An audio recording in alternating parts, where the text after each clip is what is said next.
Hi guys, today we will explain how to sell Bitcoin or any other cryptocurrency in Revolut.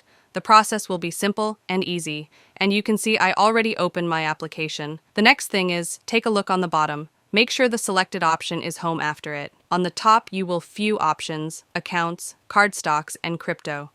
From here, select this option crypto. Once you will select crypto below, all the available currencies will show. As you can see, I don't have Bitcoin, but I have Ether. So following my way, you can sell Bitcoins. Once you see Bitcoin, click on that, and then the same interface will be open. And you can find two options, buy and sell. So like we want to sell, need to tap on the option sell. And here we have to enter the amount in euro or in Ether, just like me. I will enter in euro. Once I enter a euro, you can see sell Ether for euro. And here I need to choose my order. I will select first and then click on the option sell. Then you can sell Bitcoin or any other cryptocurrency in the Revolut.